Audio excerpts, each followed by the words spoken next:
विभाग ने ये जो अंतर्राष्ट्रीय आयोजन किया है यह अपने आप में बहुत सफल और महत्वपूर्ण है, क्योंकि प्रेमचंद का जैसे कुछ वक्ता ये कह रहे थे कि वही बातें, पहली बात तो कोई वक्ता कभी किसी वक्ता को रिपीट नहीं करता, जैसे भाषा कभी भी दूसरी भाषा को ये आवृत्ति नहीं करती। जैसे यह कहना कि वही बातें, यह सब मतलब अच्छी बातें नहीं है। प्रेमचंद के बारे में जो भी बोलता है वो अपनी बात बोलता है और नए तरीके से बोलता है, तो उसमें उसका युग सत्य होता है। आज के वक्ता आगे के दिनों में जो वक्ता होंगे जो बोलेंगे उनका अपना युग सत्य होगा और उनका युग सत्य नहीं होता, क्योंकि उनका अपना इतिहास बोध होता है, उनकी अपने स्वाधीनता का सोच होती है, उनका अपना वैकल्पिक सामाजिक सांस्कृतिक मेरिट होती है। तो ऐसा नहीं वही बात कोई बोलता है।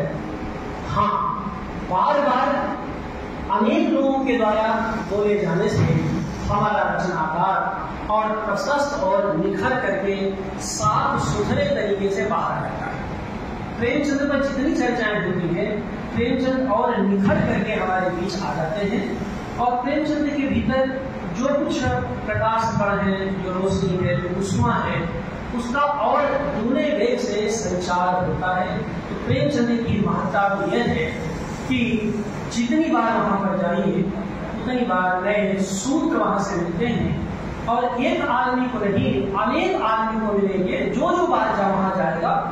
इसी नाते प्रेमचंद यूं ही सम्राट की पदवी से सुशोभित नहीं किए गए, उन्हें सम्राट लायक था, लेकिन वे ऐसे सम्राट थे जिनके दिल पर जनता शासन करती थी, जिनके दिल पर जनता का राज था। ये प्रेमचंद के व्यक्तित्व की बराबर थी। यह सब प्रेमचंद के महत्व को लेकर के है, लेकिन केंद्र में हमारी रंगभूमि है और यहाँ पर जो बैठे हुए हमारे छात्र हैं, यह कम लोगों को मालूम होगा कि प्रेमचंद की जो रंगभूमि है ये प्रकाशित तो हिंदी में हुई, लेकिन यह लिखी गई मूलतः उर्दू में, चौगाने हस्ती के नाम से। और यह आखिरी उपन्यास था प्रेमचंद का, उन्होंने मूल में उर्दू में लिखा था, लेकिन उसका तर्जुमा उन्होंने हिंदी में किया रंगभूमि के नाम से। अब आप ये देखिए कि दो बातें मैं शुरू में कहना चाहूंगा कि ये चौगाने हस्ती, मैंने हस्ती का मतलब जो आपका अस्तित्व है, आपकी वास्तविकता है, और चौगाने मैंने खेल का वह मैदान जिसमें स्टिक से बाल को ठोका जाता है, उसको चौगान बोलते हैं। अब आप देखिए कि मैंने अस्मिता को पुष्ट करने की जो प्रक्रिया होती है वो उस रूप में वहां पर उर्दू में वह अर्थ इसका व्यंजित होता है, किसी को ठोक करके आगे बढ़ाने की कोशिश करना, यानी संघर्ष। इसके शीर्षक में भी संघर्ष बुनियाद नहीं इस तरह है। प्रेमचंद के फटे जूते आप जानते हैं, प्रेमचंद की प्रासंगिकता को लेकर के हरिशंकर परसाई, उनके बारे में बहुत सारी बातें हैं, उनके डिटेल्स में नहीं जाऊंगा, लेकिन आप जानते हैं कि प्रेमचंद के फटे जूते का क्या तर्क दिया हरिशंकर परसाई ने, क्यों फटे प्रेमचंद के जूते, वो सब कुछ है, लेकिन वो प्रेमचंद के अपने फटे जूतों पर प्रेमचंद का ध्यान नहीं जाता। क्यों नहीं जाता? क्या प्रेमचंद बहुत चले थे? क्या प्रेमचंद ने बहुत संघर्ष किया? नहीं, ये बातें हो नहीं सकती है। मुख्य बात जो परसाई ने रेखांकित किया, प्रेमचंद ने ठोकर मारी है। सभ्यता की जो रूढ़ियां हैं, जो जड़ताएं हैं, इतिहास के जो अवरोधक तत्व है, उनको ठोकर मारते मारते वो जूते फट गए। तो चौगाने हस्ती, जिसे रंगभूमि पर के नाम से प्रकाशित हुआ, जिसकी चर्चा हो रही है, असल में सामाजिक जड़ता, सामंतवाद, साम्राज्यवाद पर लगातार ठोकर मारते जाने की प्रक्रिया की परिणति है रंगभूमि। इसको इस रूप में हमें देखने की कोशिश करनी चाहिए। अब आप देखिए कि यह उपन्यास अपनी बहुसंख्यक बहुतायत प्रासंगिकता के रूप में है और मैं बहुत विस्तार से उन बातों पर नहीं जाऊंगा, लेकिन कुछ सूत्र बात मैं आपके सामने रखूंगा ताकि हमारे छात्र शोधार्थी उन बातों को आगे समझ सके, कैसे उसको देखा जाए, यानी ट्रीटमेंट ऑफ द टेक्स्ट इस तरह से हमारे पास होना चाहिए। आप आरंभ में देखिए रंगभूमि का जो पहला वाक्य है वो कहाँ से शुरू होता है?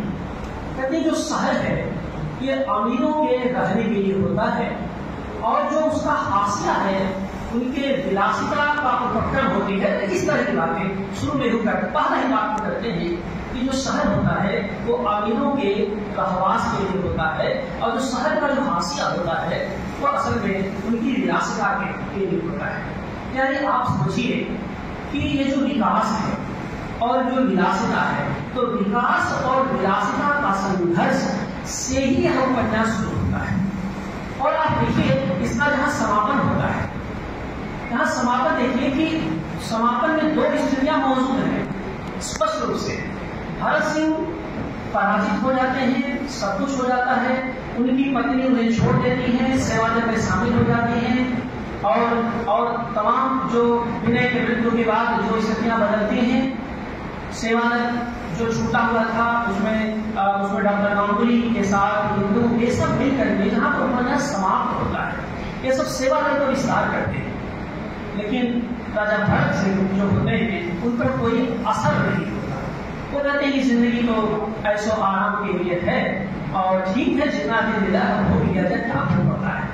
यानी प्रेमचंद शुरू से लेकर आखिर तक इस पूरे उपन्यास में, जैसे अन्य उपन्यासों में करते हैं, निष्कर्ष नहीं देते, वो स्थितियों को रख देते हैं, वो अपनी कहानियों में भी अपने उपन्यासों में भी, और संकेत में यह बताना चाहते हैं उनकी क्या पक्षधरता है, लेकिन अपने पाठक को बहुत भीतर तक आंदोलित कर देते हैं कि तुम चुनो, ये सारे विकल्प हैं, अब चुनना तुम्हें है, कैसे तुम्हें चुनना है। तो प्रेमचंद की जो ताकत है, प्रेमचंद जैसे हम लोग बार बार कहते हैं कि आप देखेंगे कि जब आप रामचरितमानस को पढ़ेंगे, वो बहुत शानदार काव्य सब कुछ है, लेकिन वो चीज कवितावली मेरे पत्रिका में आपको नहीं मिलेगी। लेकिन रामचरितमानस के हर 10 दोहे के बाद भगवान राम की कुछ ऐसी प्रशंसा करेंगे तुलसीदास जिसमें दबाव लगेगा कि नहीं, आप इसके अलग अगर कुछ सोचेंगे तो मामला गड़बड़ है।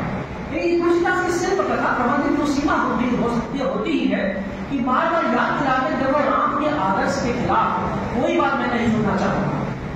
लेकिन आप देखिए वह जो उपन्यास यानी महाकाव्य, यानी जो पहले के महाकाव्य थे, आधुनिक काल के महाकाव्य के रूप में जो उपन्यासों के शिल्प में आए, तो वहां आप देखिए कि प्रेमचंद ने पूरी परंपरा को, पूरी विरासत को मध्यकाल के उन्होंने आहरित किया, और उसको उन्होंने विकल्पों के बीच जनता के मन को प्रभावित करने की जो कोशिश की है वो बहुत ही शानदार रहा। इसी नाते आप देखेंगे कि ये जो रंगभूमि है, यह उपनिवेशवाद उसमें हमारे यहाँ चल रहा था, उपनिवेशवाद की हिंसा चल रही थी, साम्राज्यवादी शोषण के शिकार भारतीय जनता हो रही थी। तब उपनिवेशवाद के भीतर उद्योगों के विकास और गरीबों के उजाड़ के संघर्ष के भीतर विकसित हुआ है।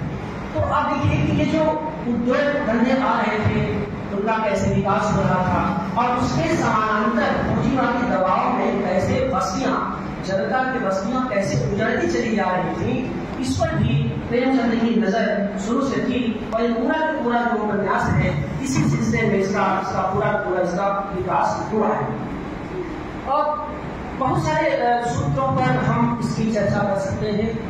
एक जो सूत्र है वो आप इसको इस रूप में मैं देखता हूँ कि ये जो नाटकीय विराटता, ये जो रंगभूमि है, और प्रेमचंद के ढेर सारे उपन्यास है, लेकिन नाटकीय विराटता जिस रूप में रंगभूमि में दिखाई देती है वह उनके अन्य उपन्यासों में कम दिखाई देती है। इस तरह की नाटकीयता, यही वजह है कि अमरनाथ झा जैसे दिग्गज विद्वानों ने इलाहाबाद विश्वविद्यालय के कुलपति रहे, बहुत सारी भाषाएं को जानते थे, उन्होंने रंगभूमि को श्रेष्ठ उपन्यास कहा। और खुद इंद्रनाथ मदान को लिखे पत्र में खुद प्रेमचंद ने इसको स्वीकार किया कि रंगभूमि हमारा श्रेष्ठतम उपन्यास है और मुझे बहुत पसंद है।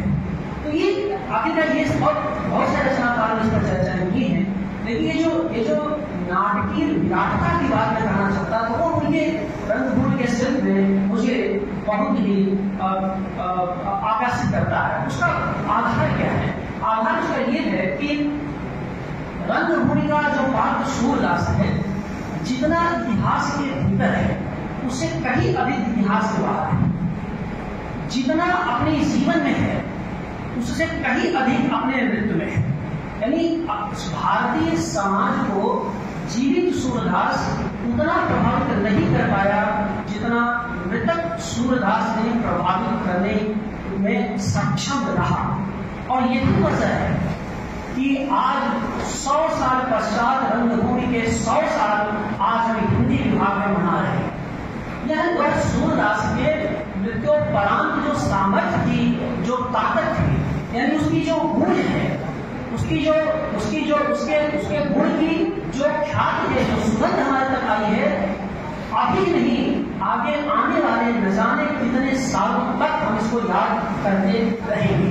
और यह सूरदास की वह अपराधेय शक्ति का प्रतीक था, जिसमें कि एक तरफ झोपड़ी थी और दूसरी तरफ फैक्ट्री थी।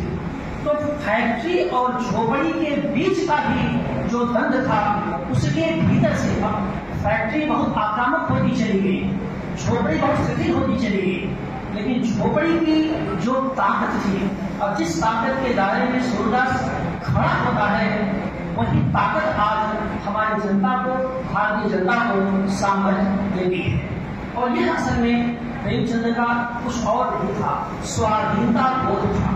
और याद रखिए कि प्रेमचंद का यह स्वाधीनता बोध कहीं बाहर से नहीं आया था, वो छायावाद के भीतर, छायावाद का आंदोलन कविता में चल ही रहा था, गांधी के नेतृत्व में भारतीय स्वाधीनता संग्राम भी चल रहा था, ये सब सारी चीजें थी।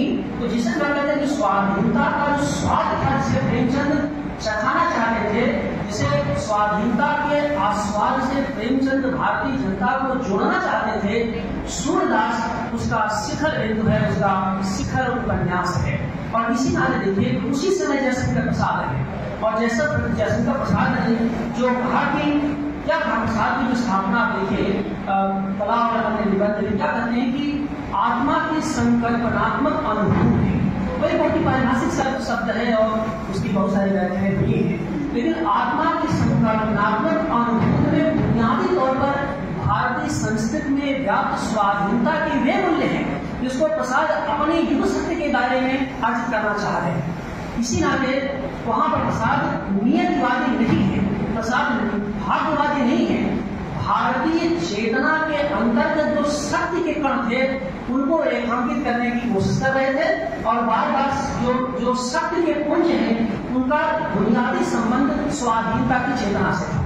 तो प्रेमचंद ने जाने अनजाने, और दोनों पंजाब में एक दूसरे का थे, दोनों बातचीत करते हैं, तो प्रेमचंद ने भारतीय संस्कृति में व्याप्त जो स्वाधीनता की चेतना थी उसको हिंदू सत्य से जोड़ करके इस उपन्यास में या आगे के उपन्यासों जैसे गोदान वगैरह में उन्होंने इसको दर्ज करने की पूरी तरह से कोशिश की थी।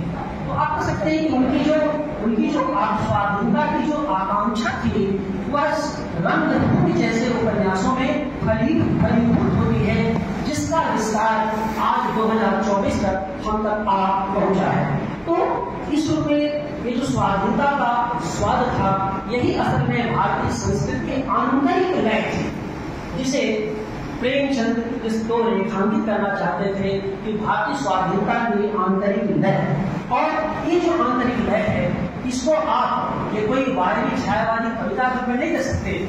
आप देखेंगे सूरदास और मिठुआ के जो संवाद होते हैं, जो बार बार चलाएगा, बार बार बनाएगा, ये जो बार बार का शब्द है, यही वह जो है आत्मा की संकल्पनात्मक अनुभूति है, जिसमें स्वाधीनता की चेतना मिठुआ और सूर के पारस्परिक संवादों में दिखाई देती है। ये जो भारतीय जो जिज्ञासा है कि हार करके, इसका देखिए एक संदर्भ है, सूरदास जब मृत्यु के बहुत करीब होता है तो डॉक्टर गांगुली आते हैं और उस दवा का ड्रॉप डालते हैं। तो डॉक्टर गांगुली से जो कहता है सूरदास, वो बहुत ही मार्मिक है। कहता है कि हार कर हम तुम्ही से खेलना सीखेंगे, तुम जीते हम हारे।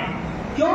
तुम इसलिए जीते कि तुम मिल करके रहे, तुम मिल के रहते हो, और हम जो है फ्रैक्चर हैं, हम बिखरे रहते हैं। लेकिन इसी तरह से एक दिन हम भी जीतेंगे मिल करके। ये जो एकजुटता की भावना है, क्योंकि कोई भी स्वाधीनता की शक्ति, स्वाधीनता की अनुभूति बगैर सामूहिक समग्रता के संभव ही नहीं है।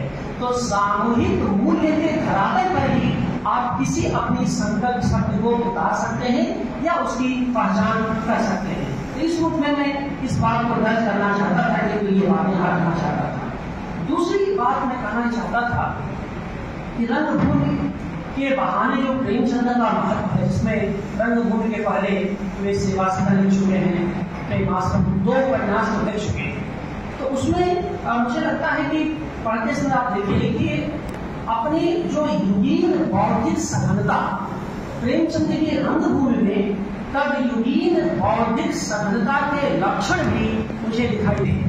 अब तदयुगीन बौद्धिक सघनता का मतलब ये है कि आप देखिए कि 1920 के बीच में भारतीय समाज का स्वरूप क्या था, वो क्या ऐतिहासिक स्थितियां, क्योंकि एक बार हमेशा याद रखिए कि प्रेमचंद